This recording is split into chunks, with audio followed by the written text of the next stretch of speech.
Bon matin tout le monde. Ce matin, notre webinaire SAP Business One sur la module de production que Robert va nous présenter. Alors Robert, je te transfère ici l'écran.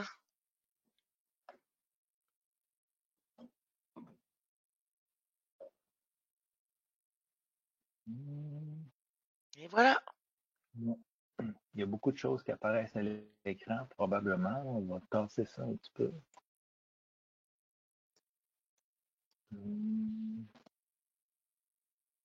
Bon.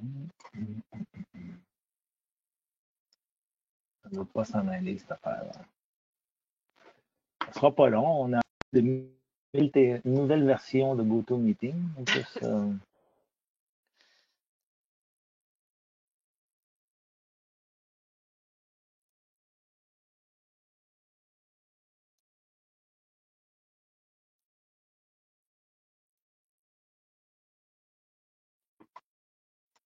Tu l'as-tu réussi, Robert? Non, non, il y a plein de trucs qui apparaissent à mon écran là, Alors, bonjour à tous. Aujourd'hui, on va faire un petit peu une revue du module de production SAP, surtout les dernières modifications, les dernières améliorations qui ont été apportées au système, surtout avec la version 9.3, où on a introduit des modes de gestion des BOM avec des étapes, ou en anglais, ils vont dire du routing.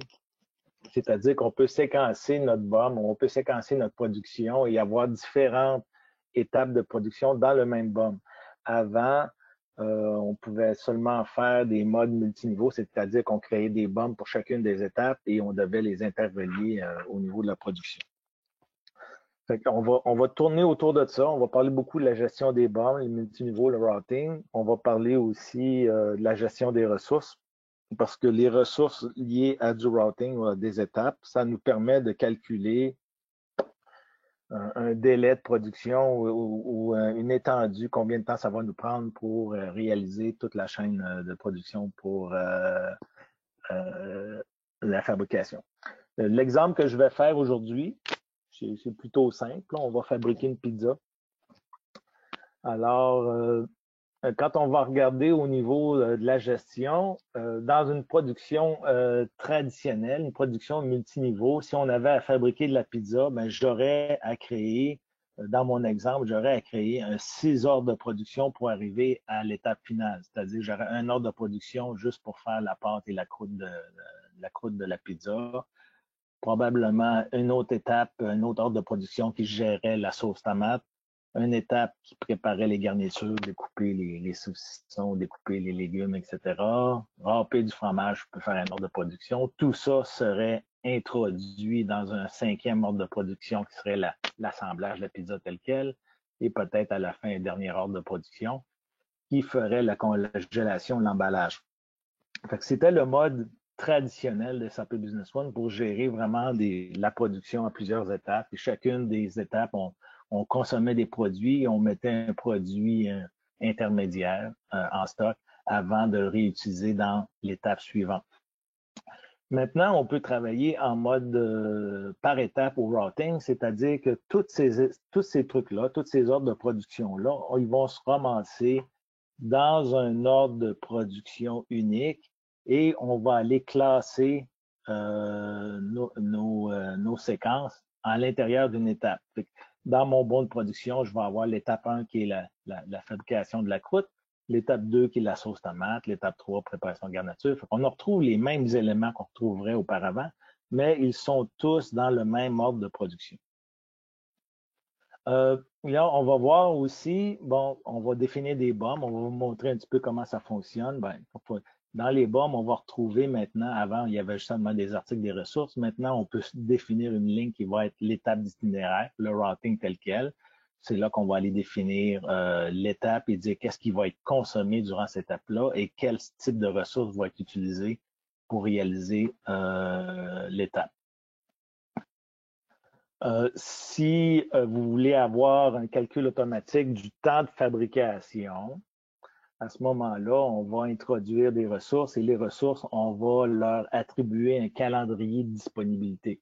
Ici, on va voir un petit peu, je vais vous montrer la gestion des ressources. De façon quotidienne, on va devoir dire, ben, ma ressource, ouais, elle va être disponible 8 heures, 16 heures ou 24 heures par jour, ou tel est le nombre d'heures selon les événements qui pourraient avoir lieu dans votre usine. Alors, on va passer à travers le calendrier des ressources, on va regarder les capacités quotidiennes et voir si les ressources sont suffisamment disponibles. Dans l'exemple que j'ai mis au tableau, il y avait un déficit par rapport au montant requis. La gestion des dates de production automatisées, je vais vous montrer la différence entre les différents calculs qui pourraient être faits parce qu'on peut décider de calculer pour chacune des étapes, de mettre un calcul où toutes les étapes vont être commencées à la date de début ou la date cédulée de production, la date qu'on a décidé qu'on commencerait la production. Il y a un mode qui a la date de fin où on va partir de la date requise et le système va faire un calcul pour reculer. Ben, si tu veux être prêt pour finir à cette date-là, ben, tu devrais commencer au moins à telle date.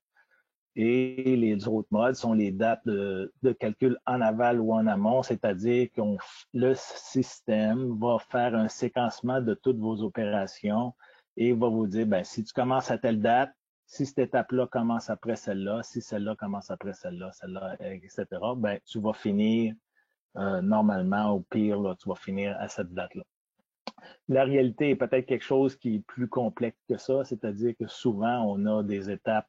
L'étape 1, peut-être qu'elle est précédente à la 2, mais la 3, il y a peut-être des chances que je suis capable de la faire en même temps que la 1, ce qui va comprimer le calendrier, mais ça, on va falloir le travailler de façon plus manuelle.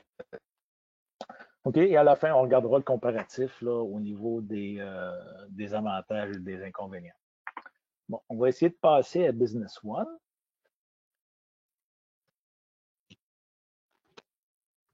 C'est bon. Alors, c'est bon pour tout le monde? Oui. OK. Bon, au moins cette fois, j'ai pas de petit bidule qui me cache l'écran. OK. Fait qu'on va attaquer le module de production. Moi, j'ai déjà défini dans ce module-là, j'ai défini différentes nomenclatures. Il y a des nomenclatures plus traditionnelles. Si on va à une pizza multiniveau, une pizza garnie multiniveau, ça serait la méthode qu'on faisait traditionnellement. Alors, on pouvait dire, OK, ben, je vais, au moment de faire cuire un pizza, je vais utiliser un four et je vais juste, avant de le mettre au four, je vais utiliser une pâte à pizza, de la sauce tomate, etc. Et quand on recule, on regarde la composante ici, la pâte de tomate elle-même, c'est un BOM, donc c'est un ordre de production également qui utilise sa propre ressource. Là. On allait faire la pâte dans un pétrisseur et utiliser différents ingrédients.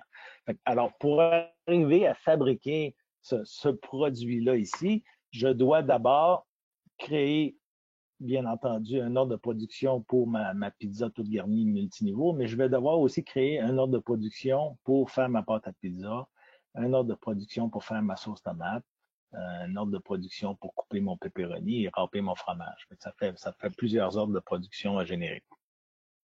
Bien entendu, soit on le fait de façon manuelle, soit on le fait avec le module de planification des SAP, c'est-à-dire que si j'ai généré ma pizza toute garnie, ben, normalement, mes auteurs de production vont suivre. Le SAP va être capable de dire, ben, pour réussir à faire ta pizza, ben, fais aussi des ordres de production pour la pâte, la sauce, etc. Dans un BOM de type routing, on va retrouver tous les ingrédients qu'on va utiliser à la fin, ça va être les mêmes.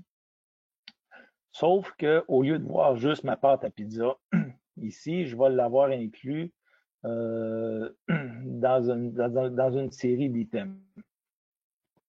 Et on va se retrouver avec quelque chose qui va être plus de ce style-là, où au départ, on va avoir défini la première étape. Bon, la première étape, c'est quoi? Ben, je vais fabriquer ma pâte à pizza. Ensuite, ben, j'ai besoin d'une étape pour faire la cuisson de ma sauce. Et dans la cuisson de ma sauce, ben, c'est qu'est-ce que je vais consommer? Ben, je le fais où? Dans ma cuisine numéro 1 et je vais consommer de la sauce tomate. Ici, j'ai utilisé un item fantôme qui me permet simplement de voir c'est quoi les ingrédients de ma sauce tomate, mais quand on va voir l'effet quand je l'inclus dans le bombe de production, on va voir tout le détail. Euh, alors, chacune des étapes, on inclut comme ça soit des articles, des ressources. Quand on fait le choix de notre ordre de bombe de production, d'abord, si on veut travailler avec des routes, on va commencer par établir d'abord la première étape qui va être ici, et ensuite, on va indiquer des ressources ou des articles. Les ressources ne sont pas obligatoires. Si vous ne voulez pas gérer des ressources, vous pourriez gérer juste des articles. La seule différence, c'est qu'au niveau des calculs des temps de production, mais si vous ne mettez pas de ressources, les temps de production requis ne pourront pas être calculés automatiquement. C'est vous qui allez faire la gestion de vos temps de ressources. Les articles, ça ne change pas, c'est la même façon de les définir avant. Par contre, les ressources, puis là, on s'intéresse à un mode de gestion automatique pour les temps de production. Quand je vais ouvrir une ressource, un pétrisseur ici, quand vous allez définir votre ressource, vous allez dire si c'est une machine ou du labor, vous allez définir son temps d'unité. Bon, à chaque fois que j'ai une unité d'SAP, ben, ça représente 1 heure dans mon système, par exemple. Et ensuite, on va aller définir au niveau de la planification des capacités. Dans ce cas-ci, oups, encore en arrière. Dans ce cas-ci, j'ai mis une colonne qui a défini les heures, les heures dans un quart de travail. Un quart de travail de 8 heures. Il y a 8 heures de disponible par quart de travail. Et j'ai, par défaut, cette machine-là a 1 heure un seul quart de travail, c'est-à-dire qu'on l'utilise seulement, par exemple, le jour, parce qu'il n'y a peut-être pas de main-d'œuvre disponible le soir pour faire cette portion-là. On aurait une autre source. Qu'est-ce que j'ai d'intéressant? La cuve de cuisson pour la sauce tomate. Elle, je l'ai définie différemment. C'est que j'ai défini, oui, toujours disponible 8 heures par jour, mais elle pourrait être disponible pour un maximum de 2 quarts par jour. Ça ne veut pas dire que cette capacité-là, elle est employée à 100 %. Ça veut juste dire, bon, c'est un petit peu le maximum qu'on pourrait utiliser. Quand on regarde au niveau de la planification, fait que ça, c'est plus le théorique. On va dire maximum 16 heures par jour. Et le réel, quand on va aller gérer le réel, il va falloir aller voir de façon quotidienne quelle est la répartition qu'on veut faire de notre ressource. Dans le cas de la cuve ici, on peut aller voir les capacités de ressources internes. OK? Ça va nous donner un calendrier des disponibilités. Là, présentement, j'ai déjà fait une attribution des ressources. Là, je lui dis en rouge, ici, c'est les week-ends. C'est pour ça qu'on n'a pas d'heures ces journées-là. Mais ici, on vient dire, OK, ben, j'ai un maximum de 16 heures qui va être disponible pour l'utilisation de ma ressource entre le 13 mars et le 27 mars. Si j'allais voir au mois d'avril,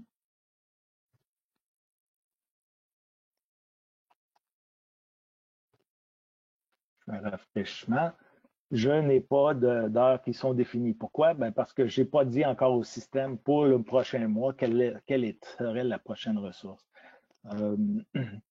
Là, ici, on n'est pas obligé de venir indiquer manuellement chacune des disponibilités. On a un petit tableau ici qui va dire, OK, ben, pour ces dates-là, s'il vous plaît, remplir les quantités et prendre les valeurs par défaut du système. Si je fais ça, je prends mes valeurs par défaut. Le système va venir remplir mes capacités et ça va être la disponibilité de ma machine. Il pourrait arriver, par exemple, là ici, c'est pour 5 magasins, mais ici, normalement, on serait juste pour l'entrepôt de production. On va simplifier l'écran un petit peu.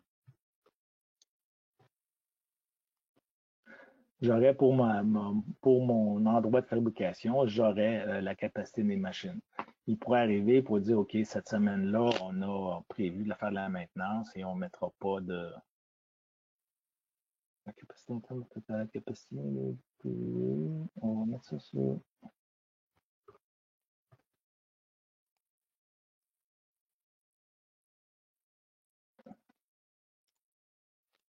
On pourrait mettre à ce moment-là, dire, OK, cette machine-là est en maintenance cette semaine-là, on ne fera pas de production cette semaine-là, et on va pouvoir retracer ça plus tard et dire, OK, où il pourrait arriver ici que quelqu'un ne se présente pas au quart de travail, et on va dire, OK, on va réduire notre capacité de moitié pour cette journée-là. Okay. Alors, chacune des machines, chacune des ressources, chacune, que ce soit une machine ou du personnel, on peut définir si elles sont disponibles. Et on peut utiliser des colonnes pour dire, OK, si dans le cas d'ouvriers, on pourrait dire, ben, j'ai 2 ou 3 ouvriers, on pourrait dire le maximum qui pourrait être disponible. Et ça va venir multiplier le temps homme, si on veut, pour chacun des individus, des machines. Voilà pour les ressources. Quand je vais prendre cette nomenclature-là, on peut la laisser ouverte pour... quand je vais aller dans mon module de production, je vais aller choisir mon code.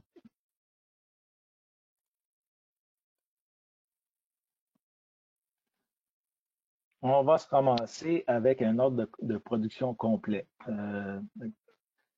Tout à l'heure, dans ma nomenclature, parce que j'avais fait un item fantôme, ici, ça disait qu'au pétrissage, j'allais faire de la pâte à pizza pour des croûtes de 16 pouces. Dans mon ordre de production, au lieu de voir cet élément-là, je vais voir quels sont les ingrédients que je vais avoir besoin. Là, présentement, c'est juste pour une pizza, mais mettons qu'on dit que j'en veux 1000 et que je veux ça pour la semaine prochaine, date de lancement on va mettre ça au 23.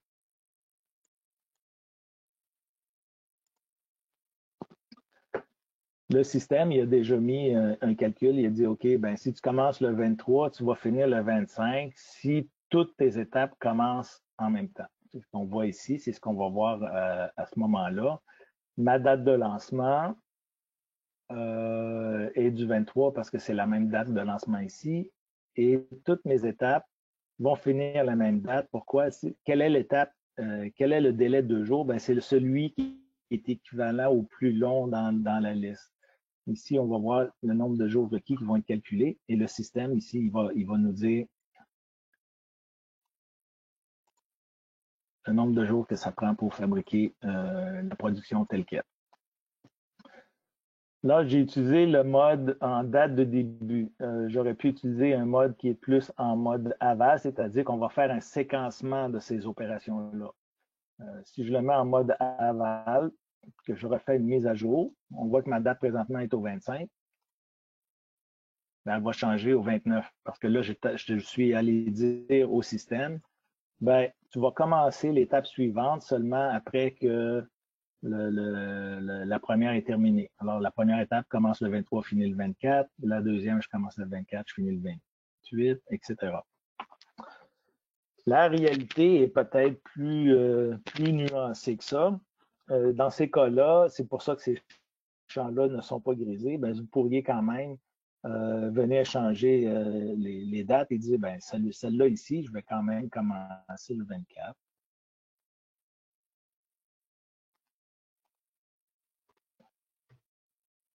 Et la terminer le 24, il n'y a pas de problème. On peut enregistrer cette étape-là. Et à ce moment-là, si on utilisait l'outil planification des SAP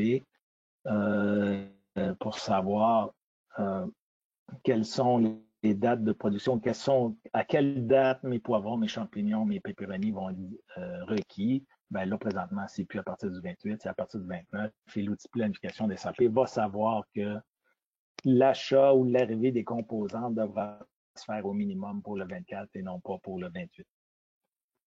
Alors, ce qui est le fun avec l'ordre de production par étape, c'est qu'on a tout de suite une vue d'ensemble de toute notre chaîne de production, ce qui n'était pas aussi évident avant avec avec les autres étapes parce qu'on n'avait pas tout le séquencement disponible. Alors, dans ce cas-ci, on voit très bien que j'ai de la pâte, j'ai de la sauce tomate à faire, etc. Et à la fin, ben là, on pourrait déplacer la colonne, on pourrait faire un suivi et dire, bon, ça, c'est juste planifié. Ben là, moi, je peux partir, j'aimerais partir cette fonction-là.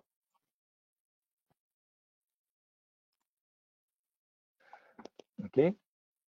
Quand ça va être le temps de consommer ces produits-là, habituellement, quand on fait on va le mettre en mode validé. Habituellement, quand on faisait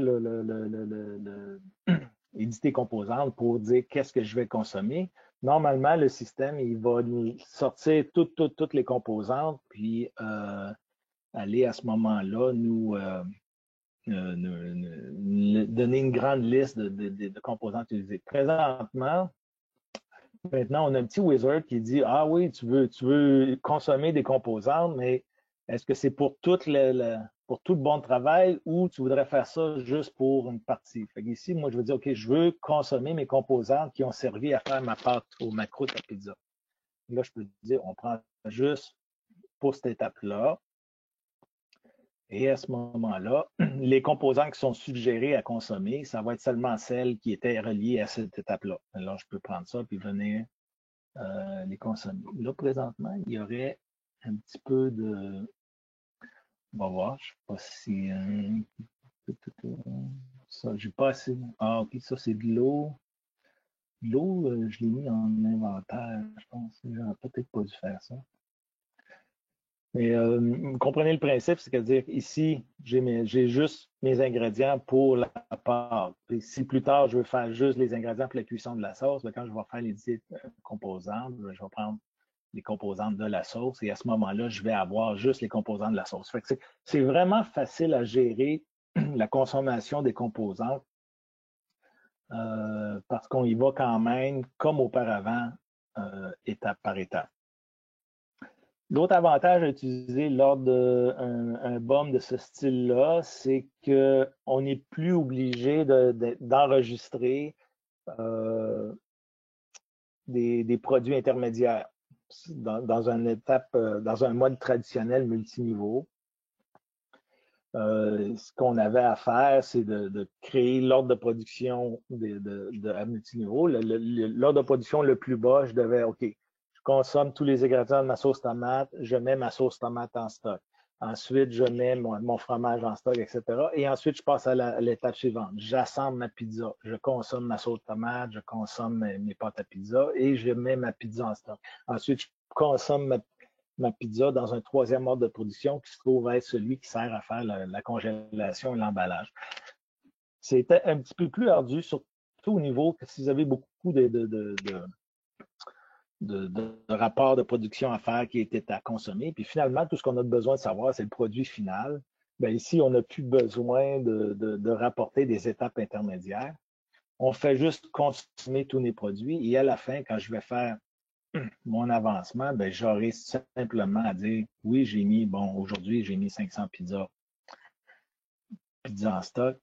Il n'y aura pas de, il y aura pas de blocage si on n'a pas rapporté le nombre de sauces à pizza qui a été fait auparavant. Alors, j'espère que ça l'a démystifié un petit peu. On va regarder juste ici avant que. Excusez-moi.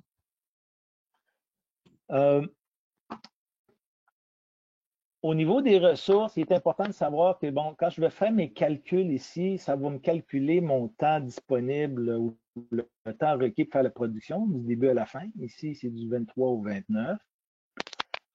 Mais ça se fait sans égard aux autres ordres de production. SAP ne regardera pas si la ressource est disponible dans les autres ordres de production. Ça reste quand même votre responsabilité ici quand on regarde au niveau des disponibilités. Celle-là, il reste 6 heures, je suis correct quand je regarde la disponibilité de ça. Normalement, j'avais un 8 heures de disponible ici, consomme 8 heures. J'ai un 8 heures de disponible ici, je consomme seulement 2 heures. J'ai un un gain positif de 6 heures. C'est-à-dire qu'il me reste encore 6 heures de temps de travail à combler. Je pourrais mettre un autre ordre de production qui va aller jumeler ça. Contrairement à une manœuvre ici, par exemple, qui est en déficit de 4 heures, quand je regarde pour la même période, j'avais 16 heures de disponible, mais j'ai confirmé déjà 20 heures pour cette ressource-là. D'où vient la confirmation? Je peux aller ouvrir ça ici et voir que c'est mon ordre de production lui-même qui est en surcapacité. On va aller ouvrir cet ordre de production-là et voir pourquoi. Ça, c'est probablement parce qu'on est allé jouer avec des dates. Bon, c'est celui où j'ai joué avec les dates. Fait que là, il faudrait que je vienne étendre ça un petit peu puis dire, OK, ben, on ne fera pas tout ça la même journée, on n'est pas capable.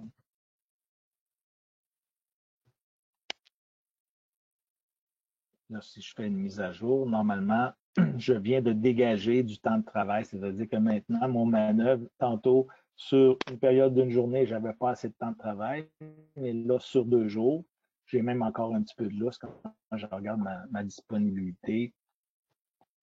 J'ai un 10 heures ici à combler là, au niveau de la ressource. On pourrait alors créer un autre ordre de production ou faire un autre type de pizza et l'utiliser à partir du 25 mars pour faire la même production. Quand on veut voir l'ensemble de l'utilisation d'une ressource, ici, c'est restreint aux dates, mais si j'allais à partir de la date d'aujourd'hui jusqu'à fin avril,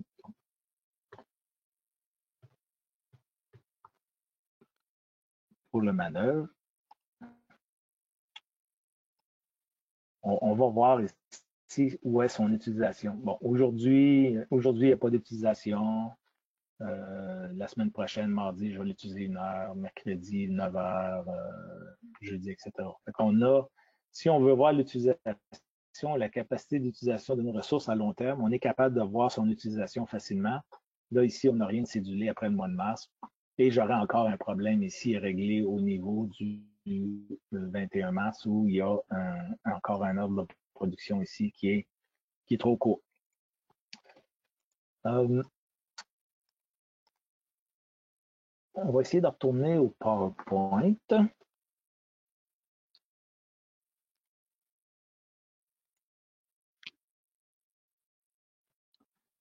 OK, fait que vous voyez mon tableau ici. Ici, c'est juste un petit comparatif là, qui monte avec le mode traditionnel multiniveau, le BOM par étape qu'on peut utiliser maintenant. C'est sûr qu'au niveau des BOM, les BOM multiniveaux, chacun des BOM, il faut en faire plus, mais chacun d'eux sont vraiment plus simples. Donc, tout ce qu'on a à faire, c'est faire la liste des composantes ou à peu près, et ça va être suffisant. Tandis qu'ici, c'est plus complexe. Il faut définir l'itinéraire, attacher des ressources, entrer des composantes qu'on veut utiliser. Le BOM multiniveau est plus flexible. Pourquoi?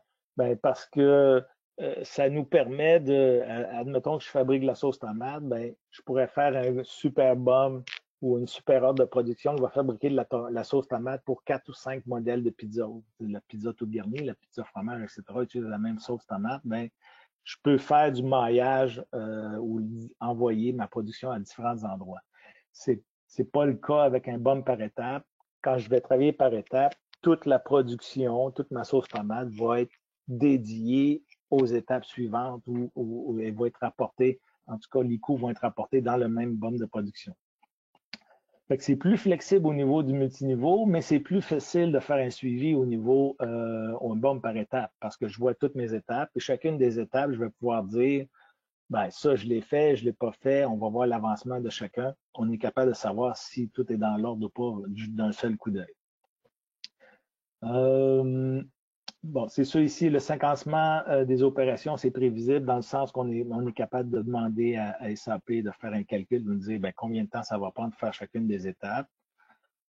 Si on avait à déplacer dans un BOM par étape, si j'ai déplacé la production, j'ai tout simplement à changer les dates de début et de fin de l'ordre de production et toutes mes étapes vont suivre en même temps. C'est vraiment facile à déplacer quand on a des trucs vraiment à multiniveau, c'est facile à déplacer quand c'est des bombes par étape. Bon, comme je l'ai dit, un ordre peut alimenter plusieurs autres ordres à la fois. Ça demande le bon multiniveau, ça demande de gérer des produits intermédiaires, ce qui n'est pas toujours le fun dans certains cas, surtout quand on a des la gestion de l'eau, etc. Tandis qu'ici, dans le bumper étape, bon, on fait juste mettre le produit final en stock et on n'en parle plus. Et donc, c'est ça, il n'y a pas de produit intermédiaire. Ça demande beaucoup de temps. Quand vous faites de la planification, surtout si vous voulez gérer vos ressources adéquatement, etc., ça demeure au niveau des SAP un outil de base et ça demeure aussi un outil qui est d'utilisation manuelle. C'est-à-dire que si j'ai une surcapacité de ressources une journée, ben SAP ne sera pas capable de prendre un ordre de production puis le tasser d'une journée pour vous. Vous allez quand même devoir le faire vous-même. Si ça demeure un problème de faire la gestion de production dans le quotidien, vous allez devoir peut-être regarder vers des alternatives qui sont plus flexibles et plus user-friendly à ce niveau-là. On a de l'expertise dans 3 produits qui se trouvent le produit WMS, qui a un light manufacturing à l'intérieur. Il y a le module de production BIAS qui est fourni par Boyum et le module de production Process Force qui est fourni par Computech. Ce sont des add-ons, ça veut dire c'est des trucs qui vont remplacer les modules de production de SAP. Dans le cas du WMS, c'est plus un ajout, mais dans le cas de BIAS et Process Force, c'est carrément on remplace, on laisse tomber la production de SAP Business One et on va aller vers des trucs qui sont beaucoup plus évolués, qui vont vous permettre de faire de la planification automatique avancée, qui vont regarder les cédules de production, etc., de façon plus avancée. Ce qui est intéressant avec SAP, c'est que présentement, il y a Boyum fait un gros développement au niveau du cloud et probablement d'ici la fin de l'année, c'est ce qu'on nous promet, un tableau de planification des ressources où on pourrait faire une gestion automatisée des ressources avec SAP Business One, c'est-à-dire le module de base de SAP. Alors, on suit présentement l'évolution de ce truc-là et ça pourrait être quelque chose, là, si on ne veut pas aller du côté des modules qui sont alternatifs, qui demandent encore un investissement certain. Au niveau du cloud, ici, on va avoir probablement, d'ici la fin de l'année, un système qui va nous permettre de faire la gestion des ressources et de la planification de nos ressources de façon plus automatique et SAP puisse nous fournir présentement. J'ai une question, Robert, là-dessus. Oui. Est-ce que le Boyum Cloud qui propose, est-ce que la personne qui est en SAP installée est capable de l'utiliser ou il faut qu'il soit en SAP On Demand pour l'avoir? Je pose la Non, question parce que je te donne l'exemple de Boyum B1Up. Si quelqu'un a SAP on-premise versus quelqu'un qui est en SAP Cloud, ben Boyum offre le cloud et le on-premise, mais tu peux pas prendre la version cloud pour le on-prem. Fait que c'est pour ça que je te pose la question. C'est la première fois que j'entends ça. Ton Boyum Cloud de ouais, ben, planification. ça va être vraiment quelque chose d'indépendant. OK. Ça n'a pas d'incidence sur la façon que vous allez utiliser SAP Business One, que ce soit cloud ou on-premise. Ça demeure un truc qui est indépendant, qui va être géré dans un web browser, etc. OK. Et qui va vous permettre de faire ça va être une question d'avoir le bon connecteur. On devrait être en mesure de faire, peu importe le mode d'utilisation des SAP, on devrait être en mesure de l'utiliser d'une façon ou d'une autre. OK. Merci. Est-ce qu'il y a des gens qui ont des questions?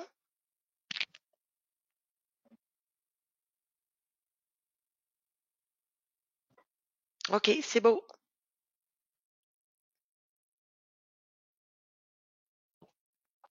Fait que t'avais-tu autre chose, Robert? Excuse-moi. Moi, c'est tout. C'est tout? Ben, merci tout le monde. Si vous avez des questions, vous savez comment nous rejoindre. Et puis, l'enregistrement va être disponible sur notre page YouTube dans le début de la semaine prochaine. Fait que merci beaucoup, Robert. Merci tout le monde. Bon week-end. Ça fait plaisir. Au revoir.